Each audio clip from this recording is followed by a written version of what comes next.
Hello, everyone. Welcome. My name is Cassidy Diamond. I am the Associate Director of Public Programs and Events here at the IDA. Thank you so much for joining us for this conversation around Amazon's Val, hosted by IndieWire's Eric Kohn. Super excited for this conversation. Before we get started, as always, I would like to offer a brief land acknowledgement. I'm coming to you today from Chicago, which is on the unceded land of the Potawatomi people, who have been stewards of this land for generations. I would also like to thank IndieWire for their support in bringing this series to all of you this year. And as always, you can check us out at documentary.org/screening-series to find all of our upcoming films. After this one, we've got about a month left of great titles, so please be sure to check those out. And without any further ado, I'm going to hand things over to Eric Kohn to get us started. Welcome, Eric. Hi, thanks for having me. I'm really happy to be here and to talk about this film. It is a fascinating look at an actor who I think a lot of us thought we understood, but realized that we hadn't seen in a long time or thought about in many cases for a long time. And what Val does is it not only tells us how Val Kilmer is doing these days, but it also helps us through the prism of his own experiences to understand what he was actually going through. And that's in large degree because Leo Scott and Ting, the co-directors of this film, have been able to assemble this tremendous archive into something that we can experience as a feature-length film. So we're going to talk about that today. Ting and Leo, welcome. Please join me now. Very happy to have you here. Hi. Thanks for having us. Hey, thanks for having us. My pleasure. So I think the most logical starting point for talking about this movie is the story of how you came to be aware that Val Kilmer had this tremendous archive of home movies. So how did that start? When did you first become aware of it? And then when did your awareness of it become an actual movie? Right, I had met Val Kilmer about 10 years ago, sort of randomly. I was editing something else and got to meet him through through editing this this film, and Val asked me to help him on this Mark Twain project that he'd been developing for several years. At that point, it was a one-man play that he was about to start touring, and I would help him as an editor to cut together these early workshops and put them into a format that he could watch back. He was the director, writer, the star, and the producer. I was also sort of in the process of moving to America at that point from the UK, and I started helping him more and more behind the scenes, filming and documenting this character that he was evolving.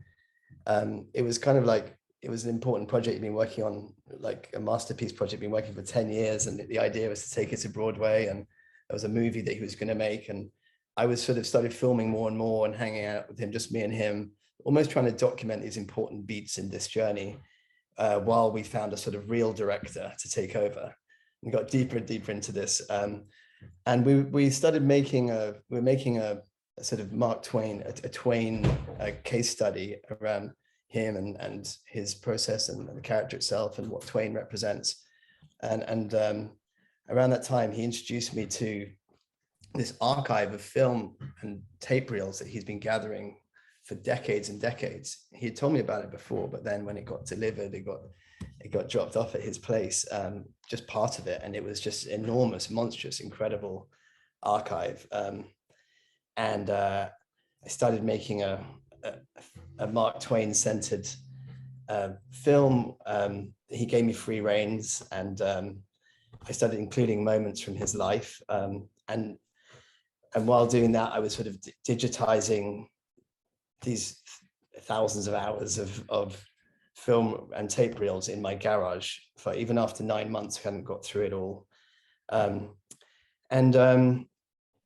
Yeah, so it was a kind of like it started with this Twain thing, and then it became this incredible sort of archive of film of this material of his life, and it was just fascinating that he'd got this. It was so exciting for me as an editor, like it's kind of the type of thing you dream of. And we were putting together a story, but Val had to postpone his play and his tour.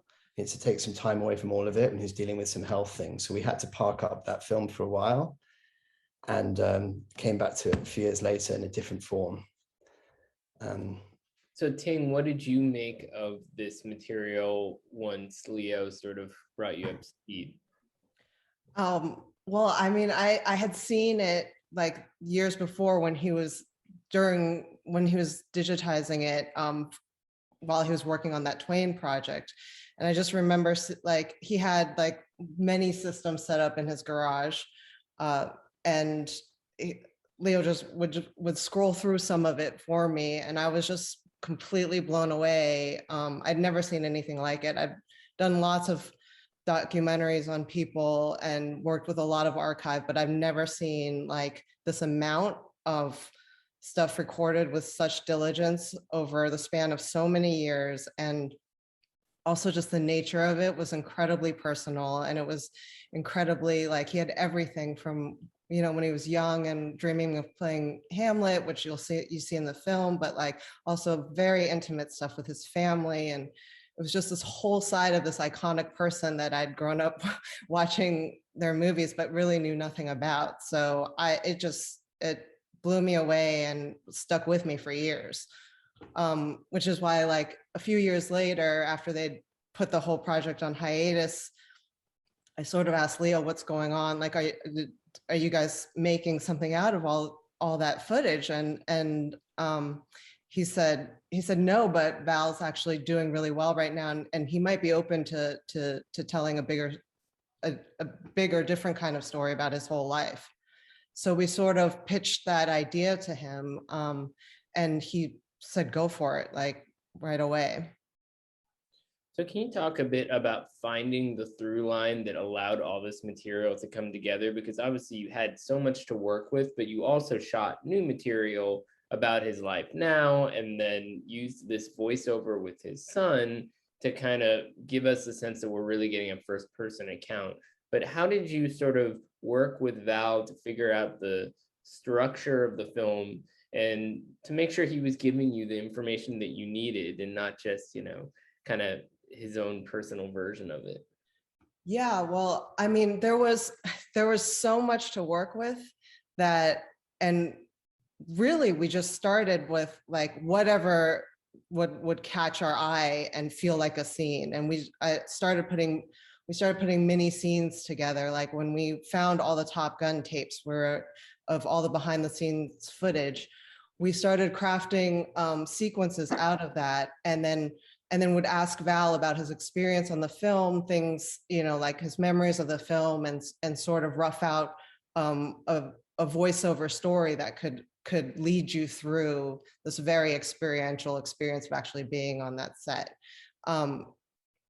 That said, there was so much remarkable stuff that a lot of scenes just ended up not making it in the film, because we really, at the end of the day, had to stick to the seminal parts of his career that shaped him as an actor, and the parts of his life that really shaped who he is as a human being. So while there's like all this there's like a wonderful road trip that he takes, you know, after filming Real Genius, that is just pure joy and fun. It didn't make it into the film because it wasn't something that was pivotal to who he is as a person. And Leo, what was the process like? I mean, obviously you had already developed a strong relationship with Val, but just in terms of getting an up close look at the life he's living now, being able to film him interacting with family and friends, and sort of getting to capture this side of him that's frankly shocking to a lot of people who know him in a different context. What was that process like? Yeah, I mean, we weren't just looking to tell an archival story, because Val is, you know, active and making lots of things, and he wouldn't have want to do that either. So we kind of came across this format quite early on. Like Ting and I really wanted to tell this very subjective story. Like the material was lending itself to that, and we didn't want to do a talking heads thing. We were very clear structurally how we set out to do it, like see his life in the past and that to be narrated, and then spend time with him now and see what he's doing now and see and find interconnect between those two worlds. You know, he and I have a great friendship and a trust, and you know, outside of making films and making projects together, like on a human level, and he was very trusting of me and Ting being around and capturing these moments, and you know, he was ready to tell his story, you know, when we set out to do this. And you know, we did explain to him very early on this format, you know, this idea of a first person subjective experience, you know, his life through his eyes. So it was going to need more of his involvement or spending more time with him and getting these sequences to be narrated. So we need to be constantly working with him, interviewing him, asking him about things in his life. And you know, it was quite fortunate because we being editors, we were able to show him something quite early on. You know, even as we were just putting these ideas together on paper, we made a 4-minute little teaser to show what it could feel like. And it was images from his life, and then words from interviews, and we pieced this thing together and showed him what this thing could feel like, and he understood it. And so did the other partners that we got to collaborate with. So how much research did you feel like the two of you had to do into Val's career to fill in the gaps? I mean, it's one thing to get that footage from the set of Island of Dr. Moreau. It's another thing to say, as a journalist, put some calls in, figure out exactly what was the context of that production and so forth. So when you have material like that, where you know it's part of this bigger story, how much did you feel like you needed to sort of dig a bit deeper to understand what it was you were really dealing with? We did our homework to get context. Like, we definitely read every article that we could get our hands on throughout his career, and we sourced every interview and talk show that he's ever been on. And we watched as many films. I have to say, I don't think we've watched all his films, because I think it's like about, and between films and television, all the things he's done, it's like over 100, but we got close to almost everything. And just to get like all sides of the perspective, even though we knew we were telling his. But I'd say we were more interested in telling his. It was his experience of Island Dr. Moreau that we were sort of interested in. Obviously, we're going to do our research, and there's a fantastic documentary about that film, in itself, which is a phenomenal film. You know, Val had his very clear experience, and we did a thorough interview with him about his experience of that, which we then interpreted into narration. And the whole film was we were more interested in his version, so we're working with him to pull that out. But of course, we did our research on the context around the film. And can you tell me a bit about the relationship you developed with Jack? I mean, obviously it's his voice we're hearing, and I know he's an actor as well, but we see them together, and it's sort of fascinating to get a glimpse of the dynamic between father and son. So to what extent was Jack sort of part of this process in terms of, figuring out the movie that you were making here? I mean, he was right away. I mean, we wanted, as I was saying before, we did want to, the structure of the film and the storytelling was based around this idea of these archival sequences narrated with veritas scenes now. So Jack was involved in both sides of those, and we decided really early on, before, when we just had early scenes, and we wanted to test out this idea of Jack as narrator. So we got him in the studio before we even had an assembly, and we had scratch VO. He would then replace it, and he'd develop the narration, the voice over a couple of years. He was constantly having to go into the studio, and he got better and better and became, blurred the lines between him and Val more and more. And yeah, he was a great kind of partner on this. And he got to learn things about his dad, and he was seeing all these different cuts along the way, and it was a great experience for him, I believe. And as well as that, he's in these verite moments. Like Val loves nothing more than spending time with his children. So and they have a lot of fun, and they're super kind of creative, and Val's just really deeply involved in their lives. And so Jack was around a lot, and we obviously wanted to include that. Yeah, and I'm also curious about, how much, his son relates to his father's legacy, since he is an actor. I mean, the way in which Val talks about his work, it does feel like he has a lot of regrets about the roles that he took on. So what sense did you get about sort of how what Jack has gleaned from what his father has been through? That's tough to say, because I think they still like have a father-son relationship. Val gives Jack a lot of space, as to be his own actor and his own, creative person. So I think their relationship is more father-son than actual, here's my advice to you as an actor. He realizes he's like his own actor and his own creative force, and really gives him room to be that. So I think for Jack, it was interesting to see, and also like, funny, because to us, it's like, we're like getting an inside look into Val's process, but for Jack, it's like seeing his dad rehearse Hamlet over and over again is a different thing. It's like, I think it was kind of joyful for him, and almost funny to see a young version of his dad like trying so hard to do something. Right. So it's a completely different experience for him than us. I'm sorry, go ahead. Yeah, no, it was an experience, and like, Jack's a similar age now to how Val is in a lot of that early material, so it's kind of interesting to watch. I mean, so different, and they're so close, and yet so different. I mean, I coincidentally edited Jack Kilmer's first movie, Palo Alto, years ago, and I just remember him doing it his own way. He's just, he's his own guy, and yeah. And of course, Val is in that movie as well. Yeah, and that was actually coincidental. I remember, just a side note, I remember I was already working with Val on this Twain project. I was in London, and I got a call from Gia Coppola, would I edit that film? And I went to Val before I even knew he was in it. I knew Jack was in it, and I said, oh, I don't know what to do. It means taking some time away from our thing, and not knowing our thing was going to take 10 years.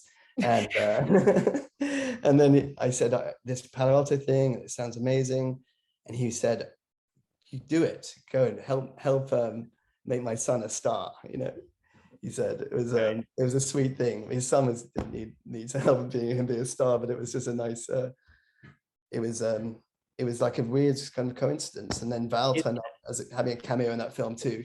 Yeah, worked out. It's everything supported, and one thing supported the other ultimately. So one thing I thought was quite striking about this film is that, in spite of the fact that it's a very personal profile, it also feels like if you are a Val Kilmer fan, you do get a sense of behind the scenes in his most famous films. I mean, most striking is probably the Batman moment, where you see him standing there as he reflects on just the discomfort of the costume, the disinterest he felt from the studio, and him actually doing anything interesting from a performance standpoint. And I wonder how much you thought about the best way to work the Batman factor in there, because obviously that was a very famous moment for him, and one that he doesn't seem too happy about. So how did you sort of work through the Batman passages of the movie? Because it is given its space, but it doesn't dominate the film either. Yeah, well, I mean, funny, and like we didn't have a ton of footage from that period, but it was a very, very important part of his arc to tell, because it's like Like here he is being given the everybody's dream job and he's completely shackled by it to do the thing that he's great at doing. But I think we gave it the weight that we really just wanted to give some of his motivations around leaving that role and his decisions to do other things, because that to us was a huge point to who he was as an actor and what his goals were. And so we knew that transition from Batman to the Saint was pivotal because it said everything about him. It's like he went from what in his mind was less than one role, even though it's the biggest role in Hollywood, to a role where he could play 10 roles and really feel satisfied as an actor. And then, off of that, I also think it's worth looking at what happened next, right? That there were these efforts, I think, here and there for him to sort of figure out whether or not he could really, recover from the Batman experience. And it's kind of up and down. So one thing that you're left wondering on some level is, what does he benefit from telling this story now? What sort of, insights do you think Val felt like he was getting by allowing himself to open up about this particular passage of his life and the challenges he faced at this stage of his life?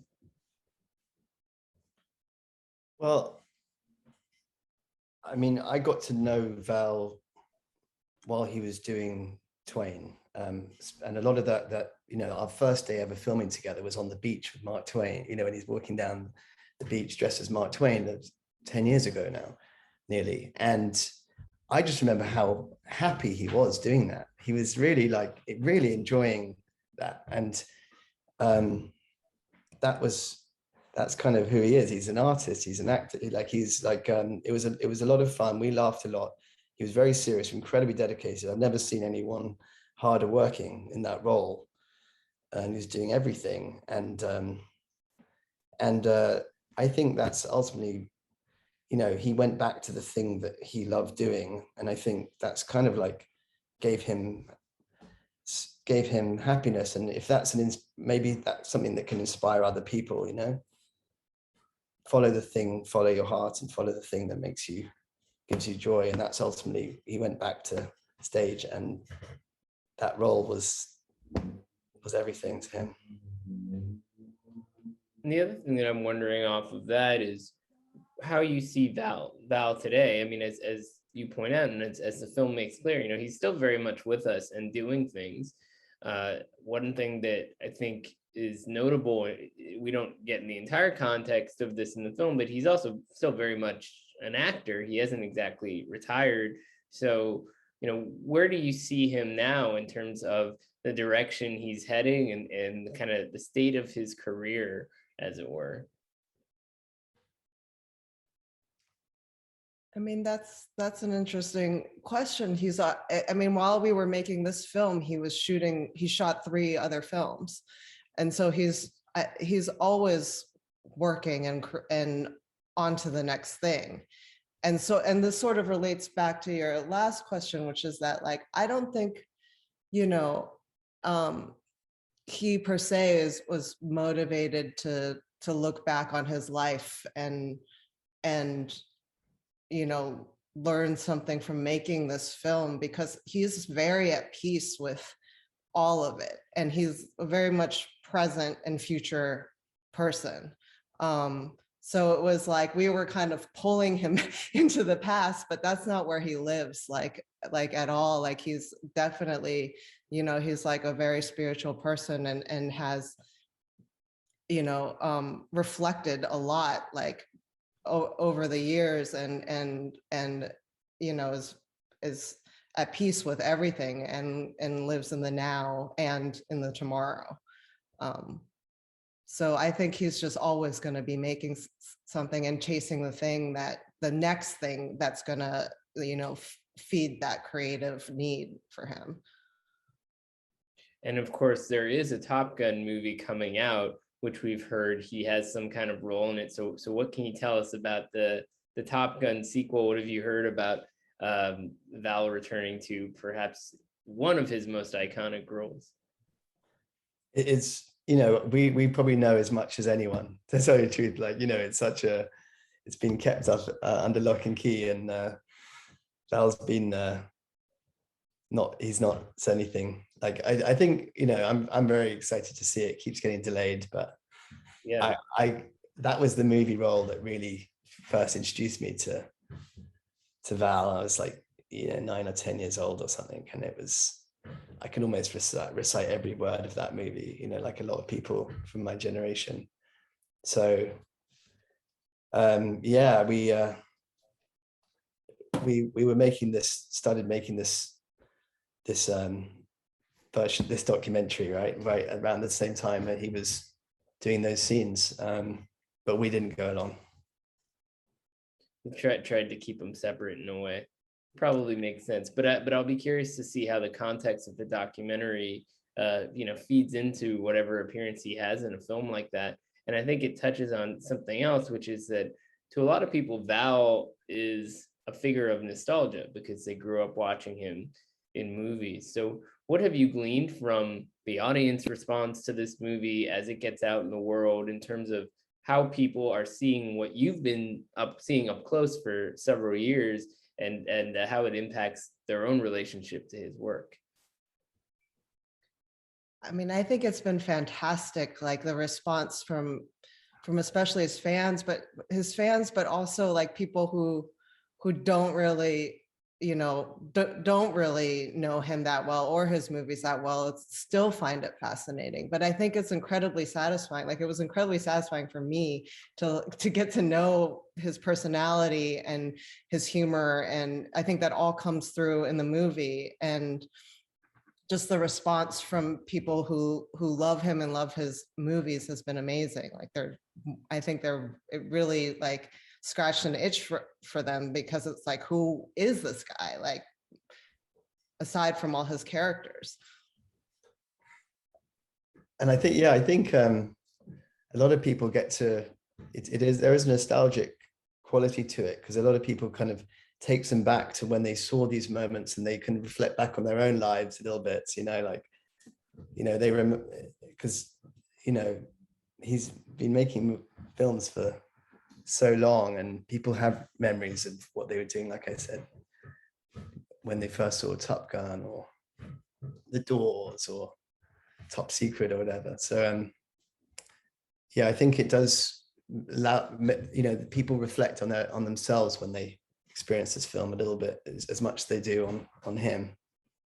And what about from his community? I mean, what sort of conversations have you had with collaborators, with friends or other actors and directors who have worked with him over the years? I mean, in a more traditional documentary context, you might have been interviewing people like that to make the movie itself, but obviously this is a different kind of approach. So what is your sense of what sort of Val's community and colleagues from over the years make of this side of his life? I mean, I think he's been getting a lot of people from his life, actors and others, like, are really sort of blown away and by him sharing this story, and he's been receiving, a lot of positivity and love about it, so it's been, it has been great. I mean, it's funny, you're right, we didn't do interviews. We kind of considered the idea very early on. Could we just have one section when we break it and we just do a little bit of we go and find this other perspective? And I think some people might, I've said it before, but I think that would also be a fascinating film. You could actually do a documentary, which is a third person exploration of Val, and you could have even some of this archival material, and it would also be a fascinating film. It's a different kind of thing, but we didn't go in and into those other filmmakers, and we did get to meet Oliver Stone in Cannes, which is nice. Oh wow! Yeah. Some good stories come out of that. You do deal with stars after all. It was Michael Mann came to the LA premiere. And that was Oh lovely. yeah, that was fantastic. Getting to meet Michael Mann for me, And yes. I'm also curious about what's going to happen to the footage that you have left. I mean, Ting, you said earlier, I mean, there's certainly plenty of material that just didn't quite make sense for this project, and you had hours and hours of material. So what is the state of the Val Kilmer Archive at this point? I mean, it's there, and there's a lot of gems in there. I mean, Leo and I were joking last night, because it'd be like funny, I mean, just to do something totally different, just to have like Val TV, where you can watch things in real time, or but I don't know, there's definitely things that are wonderful that didn't make the film, and you know, hopefully there's some way for it to come out and for people to enjoy it. And what is the sense that you get from Val now that this project is finished? You know, what sort of reflections have you gleaned in terms of his relationship to this story in its finished form? I'm sorry, can you repeat that? I think Yeah, Leo froze. Oh, the question was, yeah, I think we did lose Leo here, but maybe you can handle this. Yeah. The question I was going to ask was, oh yeah, he dropped off. So we'll just keep going. Yeah, go ahead. What sort of what is the sense you get from Val about the finished product, how the film has sort of wound up, and what kind of reflections has he sort of given you about seeing it in its finished form? Yeah, I mean, he's incredibly proud of it, and he's just expressed over and over again to us how happy he is, and how proud he is of all of us, like putting it together, and that's like the greatest hope for us, is like that we could make something that he truly felt reflected who he is, and I think we did. Oh, and Leo is back. Welcome back, Leo. I don't know what happened there. All right, Ting handled it like a pro. So I think we're coming to the end of our time here, but the last thing I wanted to ask you about was kind of looking ahead. First of all, is there a Val 2 out there? Is there potential to do some sort of next phase of all this? But also from a filmmaking standpoint, having gone through this experience with your sort of background, editing and so forth, you know, how this is informing the kind of filmmakers that you are at the present moment. Well, firstly, I mean, it relates to your last question as well, before I got cut off. So yeah, firstly, I'd say less so much make a Val 2, but there is this incredible archive, and this story was like a biographical story of his life, but you could go off in this kind of horizontal tangents, almost branches off it. Like, I think there's an incredible story to tell about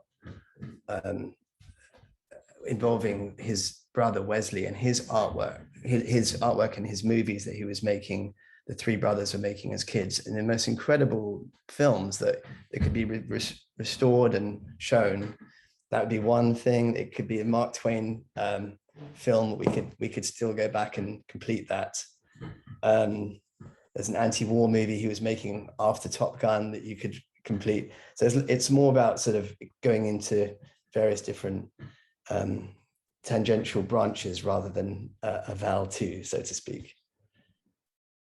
And then I think the last part of that is, the second part of the question was, how has this affected you both as filmmakers? It's for me, it's set the bar really high, because, you know, this stumbling upon a project like this it's like a once in a lifetime thing. But it was, and the whole experience has been just so incredible, just being led into somebody's life and being trusted so deeply with telling their story. But yeah, I mean, I think for me, it's just kind of raised the bar of the kinds of films that I want to make. Yeah, I mean, I'm really sort of grateful that we kind of got it done, because I was working on this before, and it's something that we had to abandon. And I always thought, like, Val came into my life in a kind of random way, but it was always felt like a sort of duty to tell this story, and I didn't let it go, even though a lot of people thought I was crazy for a while. I remember the first time when I was trying to make this story, I'd been filming for a while, and then coming across in the material other versions of me in the boxes, like other people have been trying to make these films. And so it was like I suddenly had this revelation, like, oh my God, I'm just going to end up in these boxes. So I was very sort of had this sort of determination not to be just in a box in an archive, and to actually complete this film. So it was Ting coming along to reignite it, and then Val being ready to tell his story, which the kind of stars aligned. And I feel like I'm really glad that I've stuck with it, and it's just taught me, like, to persevere and keep believing it, even if people think it's you're not going to make it or whatever. And we stuck with it, and it's kind of like, in some ways, it's a once in a lifetime. I don't think there's other versions of the Val, even to have that life and to have that material. It's not going to happen again, but I've learned a lot, and hopefully take some of those things onto the next thing. So, and a bit of a bonus question here, I suppose, but I do think it's worth noting that this is very clearly a movie that was made by people who edit movies, that it's sort of an editor's documentary. And I wonder if you have sort of gleaned anything about, the value of editors making documentaries, or the kind of impact of being an editor and figuring out how to also step into the director's chair. I mean, it's sort of like the dirty little secret in documentaries, of how much the editor actually has the hand in putting the story together and really crafting what the story is. And so it's kind of like, for us, I don't know that a director that didn't have a strong background in editing could have made this film. Certainly not the version we did. They probably could have made a wonderful other version of it, but yeah, I think it's crucial. It's everything, and I think most people who make documentaries will tell you that the editor is like probably the most crucial component, other than the director, in really crafting what the story is going to be.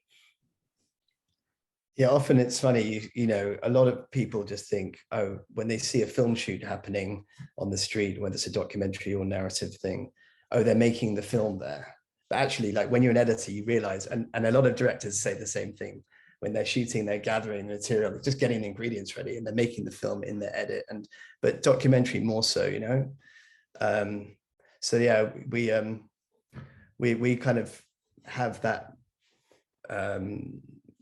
We kind of treated from the very beginning that edit is the headquarters of the whole project. It's where all the material is. We had boards up of its chronological timeline. We had all his movies there, all these different formats of things, and doing research there. And it was like, if we treated it like the edit is the sort of the center of this thing. And when we went off to do the shooting with him now, we did shoot a couple of 100 hours of material. We kind of knew how it's going to relate to the sequences that we had from the archive. So these two things were evolving, and we would sort of map out what he was doing in his current life in terms of where he was going, the geography, what he was doing. And we found ways to entwine it with what was in the archive. And without being editors, it would have been hard to do that. So. And can you give us any indication now about what you're planning to do as your next projects? For me, I'm taking a long break and just figuring out. Yeah, there's nothing really concrete on the horizon, but like, I'm just like catching up on life and what's happening in the world or not happening in the world. But yeah, just kind of taking a breath. For me, like, I'm probably more drawn to narrative film than documentary, funny enough, but I do love documentary. I love watching them, and but then my next thing is going to be like a family story. My grandfather designed the peace symbol back in 1958, my mother's father. And I want to tell that story because that's a fascinating thing, how we just designed this graphic symbol for a march protest in 1958, and then it became this symbol. And I'm doing that next, so it's another documentary, and hopefully it's not going to take another 10 years. Hopefully we can bring you back for one of these conversations when that one's ready to see the light of day. So best of luck and to be continued. Thank you. Thank you both for being here and for making time for this conversation. And thanks everyone for tuning in. Thanks so much. Thanks so much. All right.